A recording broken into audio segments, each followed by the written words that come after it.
Assalamualaikum warahmatullahi wabarakatuh. Perkenalkan, nama saya Gandis Oktia Prihartanti dari Universitas 11 Maret dari jurusan S2 Linguistik Penerjemahan. Terima kasih kepada Panitia Riksa Bahasa UPI karena telah mengizinkan kami mempresentasikan paper di konferensi kali ini. Nah, untuk judul papernya sendiri adalah Analisis tindak tutur pengganti topik pembicaraan dalam interaksi antar tokoh pada novel Big Little Lies karya Liana Moriarty. Di sini ada 3 penulis, yaitu saya sendiri, M.R. Nababan, dan Jatnika. Kebetulan kali ini saya mewakili tim penulis ini untuk mempresentasikan paper ini. Nah, paper ini sendiri terdiri dari 4 sesi. Yang pertama adalah pendahuluan. Mula-mula saya akan menjelaskan tentang peristiwa tutur atau speech event. Nah, menurut Bell ini, speech event memiliki 3 komponen, yaitu penutur, mitra tutur, dan topik pembicaraan. Nah, bagaimana ketika dalam suatu pembicaraan itu, seseorang kehabisan topik, padahal belum ada tendensi untuk menyudahi pembicaraan tersebut. Maka seseorang dapat melakukan trik komunikasi, yaitu mengalihkan topik pembicaraan. Berdasarkan konteks ini, saya mengutip pendapat dua ahli ya, yaitu Purwo dan Supardo. Purwo mengatakan konteks adalah pijakan utama dalam analisis pragmatik yang meliputi penutur dan penutur, tempat, waktu, dan segala sesuatu yang terlibat dalam tuturan tersebut. Dengan kata lain, makna suatu tuturan tidak bisa dipandang dari satu sisi saja karena bersifat situasional. Sementara itu, Supardo pada tahun 2000 membagi konteks menjadi 2, yaitu linguistik dan non-linguistik. Konteks linguistik adalah unsur-unsur yang membentuk struktur lahir, yaitu bunyi, kata, kalimat, dan tuturan atau teks. Sedangkan konteks non-linguistik berupa faktor-faktor di luar kebahasaan. Jadi, dapat disimpulkan bahwa makna dalam konteks linguistik memiliki makna yang sebenarnya, sementara konteks non-linguistik merupakan makna yang timbul dari sebuah kepentingan individu. Dari pendapat tersebut, dapat ditarik benang merah bahwa konteks adalah sesuatu yang menggerakkan esensi sebuah tuturan yang akan berpengaruh terhadap maksud dan bagaimana cara penutur menyampaikannya. Dalam penelitian ini, seorang mitra tutur akan menangkap konteks tuturan dari penutur yang membuatnya tidak ingin melanjutkan komunikasi sehingga mengalihkan topik pembicaraan dengan suatu bentuk tuturan. Kemudian dari konteks ini pula muncullah 2 jenis peralihan topik pembicaraan, yaitu red herring dan non-red herring. Sebelum melaju ke pembahasan selanjutnya, pertama-tama saya akan menjelaskan terlebih dahulu apa itu red herring dan non-red herring. Red herring sendiri adalah sebuah frasa yang dicetuskan oleh Cobbett pada tahun 1807 dan frasa ini terinspirasi dari polisi yang menggunakan ikan busuk atau ikan herring merah untuk melatih anjing pelacak. Dari inspirasi tersebut didapatkan analogi bahwa red herring ini adalah sebuah pengalihan pada komunikasi, tetapi fungsinya sendiri telah merusak komunikasi tersebut. Kemudian untuk non-red herring ini adalah peralihan topik yang memang semestinya dan tidak memiliki tendensi merusak komunikasi sebelumnya. Nah, dari pergantian topik tersebut didapatkan sebuah motif dari seseorang, yaitu munculnya stimulus internal dan eksternal. Stimulus ini menurut Slamet adalah suatu hambatan dalam interaksi sosial. Terdapat 4 poin, yaitu interaksi sosial dan situasi sosial, kemudian kekuasaan norma kelompok, dan tujuan pribadi masing-masing individu, serta penafsiran situasi. Nah, untuk poin ke-1 dan ke-2 ini merujuk ke red herring, yaitu stimulus internal dari dalam diri pribadi seseorang. Kemudian yang poin ke-3 dan ke-4 ini merujuk ke non-red herring, yaitu mengacu ke situasi saat itu, eksternal atau lingkungan seperti itu. Kemudian apa saja perbedaan dan persamaan red herring dan non-red herring? Perbedaannya yang pertama adalah pada red herring terdapat aspek emosional sehingga terjadi fenomena FTA atau face threatening act. Nah, mengancam muka ini banyak ya, contohnya seperti dia malu karena aibnya terbongkar atau ingin menyembunyikan suatu rahasia atau kebohongan, maka dia mukanya terancam di hadapan publik. Nah, ketika dia mengalihkan topik pembicaraan tipe red herring ini, berarti dia tengah melakukan FSA atau face saving act. Nah, sementara pada non red herring tidak dilandasi aspek emosional. Perbedaan ini pula akan menunjukkan sifat pergantian topik tersebut. Pada red herring adalah aborted karena terkesan dipaksakan, sementara yang non red herring adalah fluently karena memang topik itu telah selesai dibahas, kemudian bergulir ke topik yang baru. Sementara itu, apa persamaan antara kedua tipe ini? Yang pertama adalah sama-sama adanya pelanggaran maksim. Pelanggaran maksim di sini yang paling akan sering ditemui adalah relevansi, tapi jenis pelanggaran maksim lain akan berpotensi ditemukan juga. Kemudian, tampaknya pelanggaran maksim ini akan tumpang tindih dengan floating dan violating maksim. Kemudian apa bedanya? Floating dan violating maksim ini tidak dilandasi motif seseorang untuk mengalihkan pembicaraan, melainkan memang sengaja melanggar prinsip kerjasama agar mitra tutur ini kesulitan menangkap maksud yang sebenarnya. Contohnya bisa ditemukan pada acara-acara humor seperti plesetan-plesetan seperti itu kan memancing audiens atau penonton untuk memahami maksudnya, kemudian setelah memahami maksud tersebut akan tertawa. Kemudian persamaannya kedua adalah sama-sama adanya turnstelling. Turnstelling ini adalah mencuri giliran bicara dari mitra tutur. Jadi mekanismenya kan AB, tapi kadang ada yang A atau B ini mencuri giliran dari salah satu penutur atau mitra tutur tersebut. Nah, kemudian bagaimana melihat pola perilaku manusia dalam melakukan pengalihan topik pembicaraan ini? Di sini penulis memanfaatkan kajian pragmatik, yaitu pada jenis tindak tutur. Nah, dari jenis tindak tutur yang digunakan oleh tokoh dalam mengalihkan topik pembicaraan tersebut dapat dilihat polanya. Kemudian Levinson pada tahun 83 mengklasifikasikan 5 jenis tindak tutur, yaitu direktif, asertif, ekspresif, komisif, dan deklaratif. Oke, masuk pada sesi kedua, yaitu metode penelitian.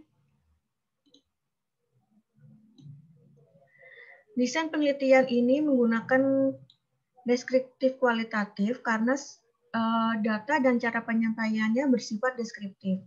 Kemudian untuk lokasi penelitiannya ini memiliki beberapa aspek, yaitu setting, novel Big Little Lies karya Liana Moriarty, kemudian partisipan, yaitu semua tokoh yang melakukan pergantian topik pembicaraan, dan event, yaitu konteks tuturan. Kemudian sumber datanya ada 2, dokumen dan informan. Dokumen ini mengacu kepada novel tersebut, dan itu termasuk sumber data primer. Kemudian sumber data sekundernya adalah penelitian lain yang digunakan pada penelitian ini untuk menunjang informasi, seperti jurnal atau buku. Kemudian informan ini adalah 2 writer yang membantu penulis atau peneliti dalam mengklasifikasikan jenis tindak tutur apa yang digunakan tokoh dalam mengalihkan topik pembicaraan, tipe red herring atau non red herring. Kemudian untuk teknik pengumpulan datanya ada 2, yaitu analisis dokumen dan FGD atau Focus Group Discussion. Analisis dokumen ini mengacu pada pemahaman isi teks novel mulai dari membacanya sampai mengklasifikasikan jenis tindak tutur yang digunakan tokoh untuk mengalihkan topik pembicaraan. Kemudian FGD ini dilakukan oleh 2 writer yang telah memenuhi beberapa kriteria. Masuk ke sesi ketiga, yaitu hasil dan pembahasan. Pada novel Big Little Lies karya Yana Moriarty ini ditemukan 50 tuturan peralihan topik pembicaraan tipe red herring.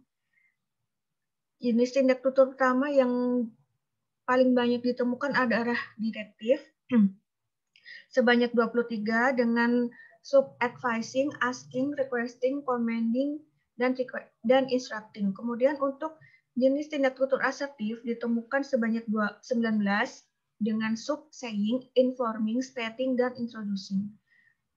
Selanjutnya, jenis tindak tutur ekspresif ditemukan sebanyak 6 buah dengan sub-praising, mocking, dan thanking.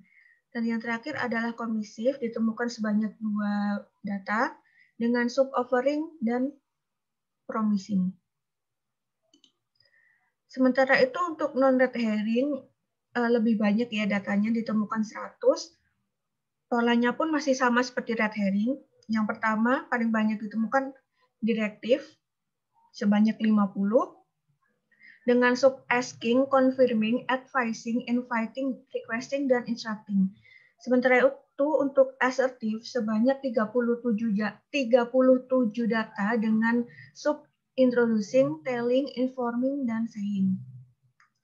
Kemudian untuk jenis tindak tutur ekspresif ada sebanyak 11 data dengan sub apologizing, swearing, sympathizing, dan praising. Dan yang terakhir adalah komisif sebanyak 2 data juga seperti red herring dengan sub offering dan refusing. Nah, dari temuan 2 tipe peralihan topik pembicaraan ini dapat dicermati bahwa keduanya sama-sama tidak ditemukan jenis tindak tutur deklaratif karena jenis tindak tutur tersebut tidak dapat memberikan distraksi dalam membangun sebuah topik pembicaraan baru karena fungsinya sendiri adalah untuk menegaskan atau mengesahkan sesuatu yang bersifat krusial atau serius ya, semacam I married you atau I announce you seperti itu. Nah, untuk mendapatkan pemahaman yang konkret, ini ada contoh data tipe peralihan red herring ya.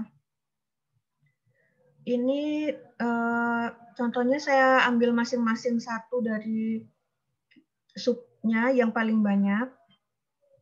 Yang pertama directive asking. Ini peralihan topik pembicaraannya berada pada Madeline yang berbunyi, so what about Ziggy's dad? Is he in the picture at all? Nah, ini mengapa masuk tipe red herring? Karena di sini Madeline terancam mukanya karena dia tidak mau terlihat dominan atau terlalu cerewet dalam suatu pembicaraan ya, apalagi waktu itu dia dengan Jane ini baru kenal dan Madeline ini habis ditolong Jane, jadi kayak merasa sungkan terlalu dominan seperti itu. Pada data ini, ciri-cirinya terdapat pelanggaran maksim kuantitas dan cara, kemudian adanya truth-telling yang dilakukan Madeline. Nah, pelanggaran maksim kuantitas ini karena Madeline berbicara lebih dari yang diperlukan. Kemudian maksim cara, mula-mula dia menjawab respons Jane dengan semestinya. Kemudian dia sadar, oh mukaku terancam. Akhirnya dia mengalihkan topik pembicaraan dengan menanyakan ayah Ziggy.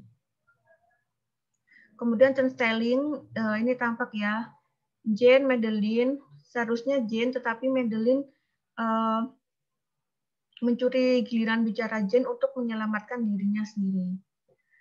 Kemudian yang contoh 2, assertive saying. Ini konteksnya hampir sama seperti sebelumnya ya. Madeline tidak ingin terlihat dominan atau cerewet dalam suatu pembicaraan. Jadi dia mengalihkan pembicaraan dengan menunjuk, oh itu teman aku Celeste datang, seperti itu. Kemudian ciri-cirinya maksim kuantitas juga, karena dia berbicara lebih dari yang diperlukan. Dan ini pun akan berkaitan juga dengan turn styling. Tampak pada ciri-ciri di sini. Dia atau Madeline ini melakukan turn styling dari Jane. Kemudian contoh ketiga praising, I can believe it. Nah, kalau ini tidak melihat konteks pasti terkesan yes, you are a lucky girl. Terkesan menanggapi pujian tersebut. Tetapi pada konteksnya adalah saat itu Jane sedang mendatangi kediaman Tom dan Tom ini suka dengan Jane pun juga suka dengan Tom, tetapi Jane ini termakan isu bahwa Tom adalah seorang gay. Jadi ketika seperti dirayu gitu, Jane merasa tidak pantas seperti itu ya. Jadi dia mengalihkan topik pembicaraan dengan memuji tempat tinggal Tom.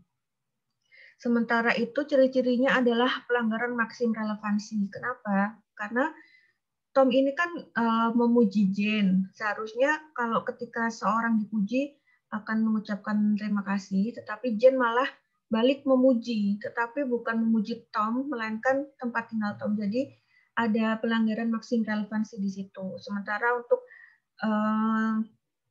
aturan turn taking-nya sudah sesuai aturan ya, jadi tidak ada turn styling di sini.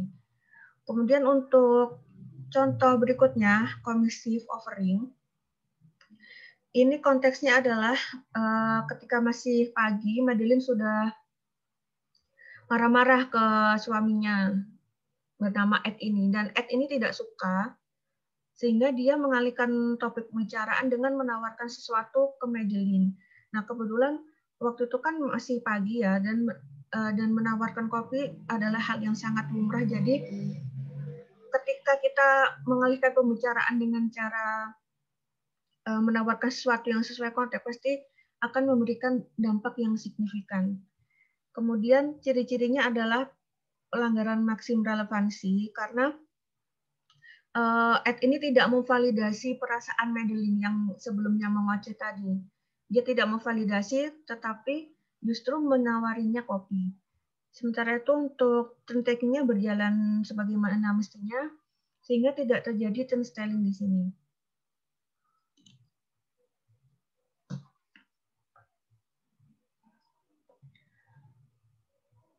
Oke, ini untuk contoh non-red herring. Masih sama, saya mengambil sub yang paling banyak ditemukan. Yang pertama sama, asking. Ini mulai mengalihkan pembicaraannya dari do you surf? Atau apakah kamu bisa berselancar? Di sini konteksnya masih sama ya, Madeline tidak ingin terlihat dominan atau canggung ketika berbicara dengan Jane. Tetapi kenapa ini tidak masuk red herring? Karena di sini tidak ada yang terancam mukanya, hanya sekedar bosan saja gitu. Jadi akhirnya Madeline mengalihkan topik pembicaraan agar tidak membicarakan topik sebelumnya lagi, yaitu tentang Ayuzuki. Kemudian untuk ciri-cirinya yaitu pelanggaran maksim kuantitas dan cara. Maksim kuantitas di sini karena selain dia mengalihkan topik pembicaraan dengan bertanya do you surf ini, dia mengatakan hal-hal yang lain juga. Kemudian ini juga akan berpengaruh kepada pelanggaran maksim cara. Sementara itu tidak ada turn styling di sini. Karena meskipun Madeline berkata you are going to love it here, itu tidak harus dibalas oleh Jane. Dan Jane pun sebelumnya sudah berbicara so here I am. Jadi dia memang sudah selesai membicarakan topik dari dia gitu. Sehingga Madeline berinisiatif untuk membuka topik baru dengan bertanya apakah kamu bisa berselancar seperti itu. Kemudian untuk contoh selanjutnya adalah assertive saying. Di sini konteksnya ketika Madeline dan suaminya mengantarkan Chloe, anak mereka, ke sekolah, kemudian ketika hampir sampai sekolah itu mereka melewati rumah Miss Ponder ini. Nah, Miss Ponder ini dikenal orang yang suka bicara ya. Sementara itu Madeline dan Ed sedang buru-buru ke sekolah, takut anaknya telat masuk ya. Jadi untuk membangkitkan suasana lagi, Ed berkata, "Class first day of school, big day." Di sini Madeline bukannya tidak suka ya dengan pembicaraan yang akan dibangun dengan Miss Ponder, tapi dia hanya ingin agar anaknya tidak telat. Jadi tidak ada aspek emosional di sini, sehingga tipe peralihan topik ini masuk ke non-red herring. Kemudian untuk ciri-cirinya sendiri, adanya maksimum relevansi, yaitu ketika Miss Ponder mengatakan morning, Madeline tidak menjawab dengan morning juga, melainkan keep walking, keep walking, seperti itu. Sementara turn styling-nya tidak ada di sini. Berarti turn take-nya sudah berjalan sebagaimana mestinya. Kemudian untuk contoh ekspresif sympathizing ini dapat dilihat pada pembicaraan Calliste, "It's all full about poor Jane." Konteks di sini adalah ketika Calliste main ke rumah Madeline dan dia tidak bisa membangun percakapan yang menyenangkan atau santai. Kemudian akhirnya Calliste mengalihkan topik pembicaraan tentang Jane. Di sini tidak ada yang terancam mukanya, karena meskipun Calliste tidak berhasil membangun pembicaraan yang menyenangkan sebelumnya, dia tidak merasa mukanya terancam seperti itu. Untuk ciri-cirinya sendiri, adanya pelanggaran relevansi dan tidak adanya turn styling. Selanjutnya, untuk commissive offering atau menawarkan sesuatu, di sini yang mengalihkan topik pembicaraan adalah Tom. Dia berkata, "I'll give you some clothes and you can have some pumpkin soup with me and help me jigsaw." Di sini konteksnya waktu itu Jane main ke rumah Tom dan Jane ini dalam keadaan basah kuyup setelah kehujanan, tetapi dia masih bicara banyak dan Tom ini tidak tahan seperti itu, kan basah, buruan ganti baju seperti itu. Jadi tidak ada yang terancam mukanya di sini, dan pelanggaran maksim yang terjadi adalah relevansi karena Tom tidak memvalidasi perasaan Jane sebelumnya. Seperti itu, dan tidak ada turn styling.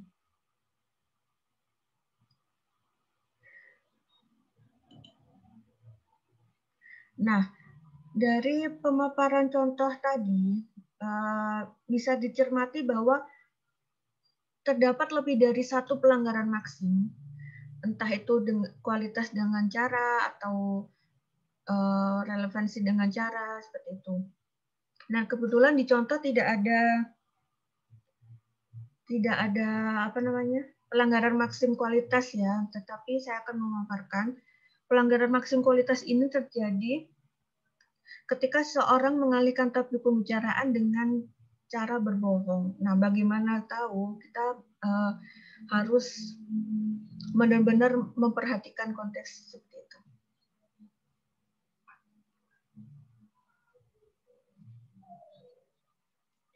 Kemudian tadi sudah terlihat ya adanya turn styling. Kemudian dari kedua tipe tadi tidak ditemukan deklaratif ya. Lalu mengapa tindak tutur direktif yang paling banyak ditemukan? Mengapa tidak asertif yang bersifat berbagi atau ekspresif yang bersifat berbagi efek psikologis untuk sarana evaluasi, atau komisif yang bersifat menunjukkan keterikatan antar individu, antar penutur dan mitra tutur sehingga dapat memperbaiki citra diri.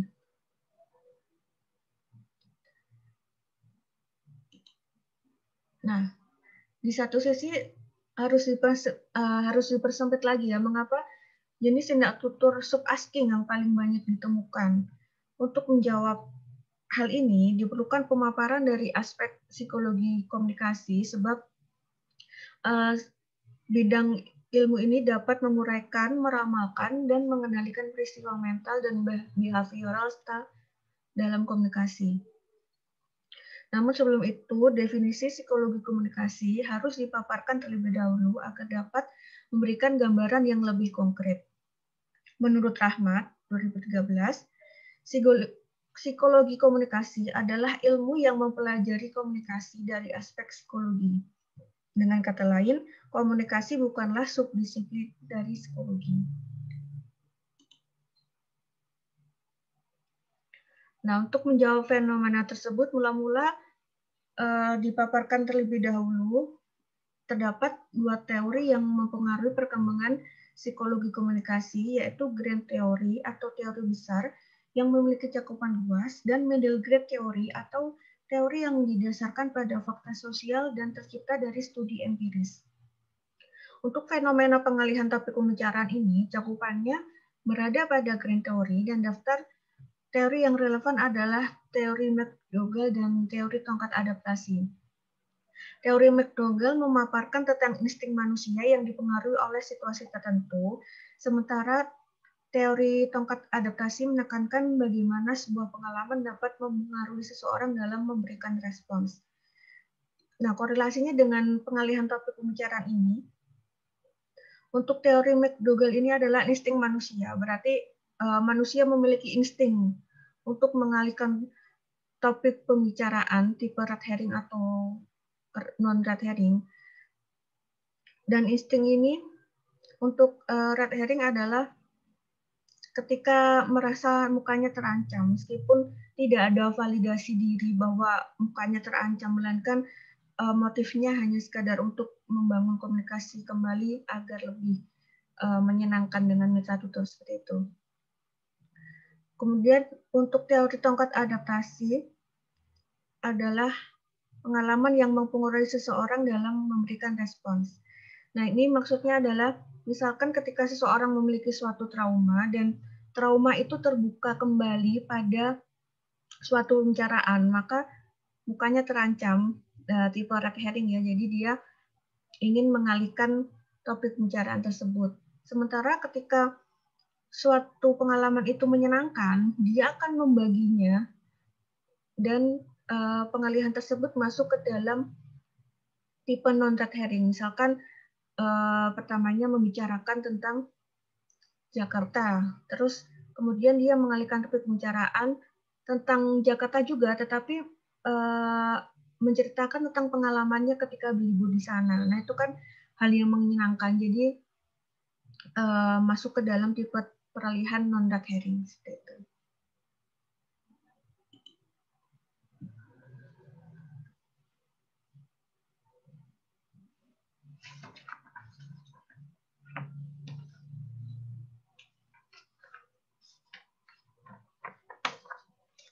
Kemudian Burgon dan Haver mengatakan bahwa terdapat 3 jenis komunikasi, yaitu intrapersonal, interpersonal, dan massa. Jenis komunikasi yang relevan dengan topik ini adalah intrapersonal dan interpersonal ya, karena intrapersonal adalah komunikasi dengan diri sendiri. Dalam hal ini, seseorang melakukan perenungan terlebih dahulu untuk menyampaikan topik pembicaraan baru, apakah sudah sesuai atau belum. Kemudian tentang komunikasi intrapersonal ini ada hubungannya dengan usaha untuk berkomunikasi dengan orang lain ya, demi tercapainya 4 prinsip komunikasi intrapersonal, yaitu tidak bisa dihindari, tidak bisa ditarik, kompleks, dan kontekstual.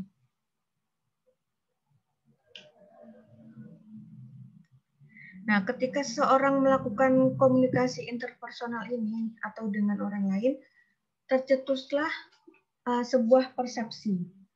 Menurut Weinberg dan Wilmot, persepsi adalah cara organisme memberi makna, dengan artian setiap individu memberikan makna berbeda pada sebuah pesan. Nah, kaitannya dengan peralihan topik pembicaraan tipe red herring ini adalah ketika seorang penutur bisa saja tidak merasa bahwa tuturannya telah telah mengancam ke orang lain. Kemudian untuk non-red herring ini adalah persepsi yang timbul adalah pemahaman bahwa mitra tutur telah kehabisan topik pembicaraan sehingga seorang penutur berinisiatif untuk melontarkan topik baru. Dari pemaparan sebelumnya didapatkan gambaran ya bahwa esensi utama dalam peralihan topik pembicaraan pada kedua tipe adalah menjaga komunikasi meski ada hambatan yang hadir, yaitu dari aspek emosional yang dari aspek emosional atau semata-mata karena habisnya topik pembicaraan tersebut. Dengan kata lain, praktik peralihan topik pembicaraan adalah agar orang lain menyukai proses komunikasi tersebut. Hal tersebut nantinya akan mengacu pada teori liking tentang bagaimana seseorang menimbulkan atraksi diri bagi orang lain. Nah, dan salah satu poin dalam teori liking itu adalah equity atau keseimbangan. Keseimbangan tersebut bisa berupa porsi bicara yang setara.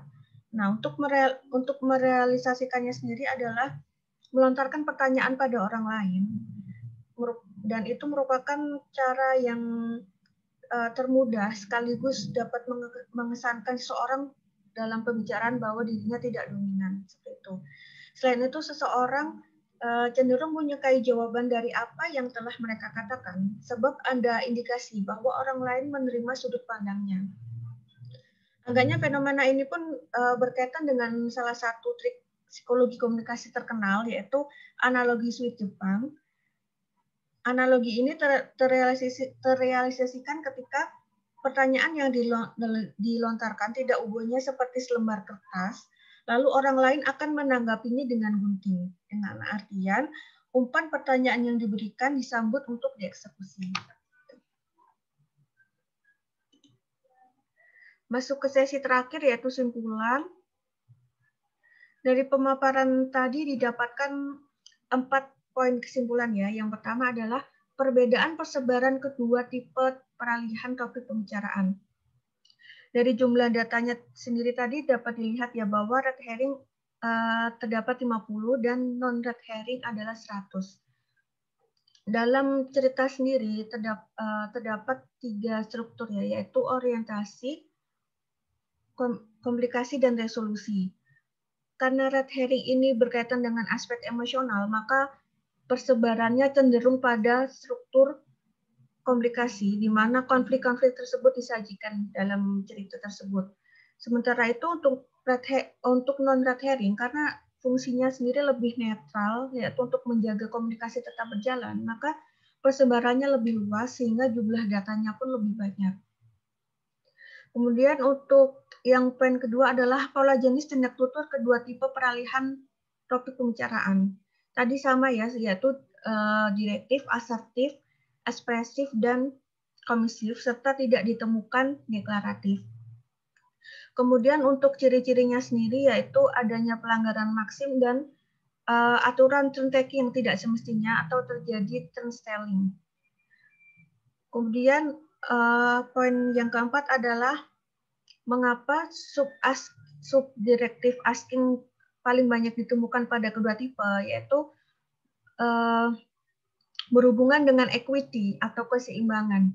Nah, keseimbangan itu sendiri termanifestasi ke dalam keterbukaan sudut pandang bagi orang lain. Nah, ketika orang lain dipersilakan untuk menyampaikan sudut pandangnya, maka atraksi pun muncul sehingga menimbulkan kesan yang menyenangkan pada komunikasi itu. Nah, sepertinya turn-stealing dan equity ini bersinggungan ya, karena ketika seseorang melakukan stealing, maka terkesan equity-nya tidak berjalan.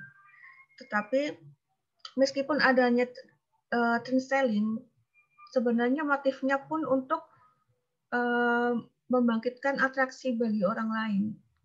Nah, makanya jenis tindak tutur yang paling banyak ditemukan adalah direktif dengan sub-asking. Seperti itu.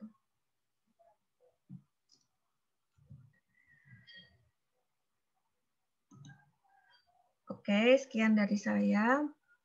Terima kasih atas kesempatannya dan mohon maaf atas kekurangan selama menyampaikan materi tadi.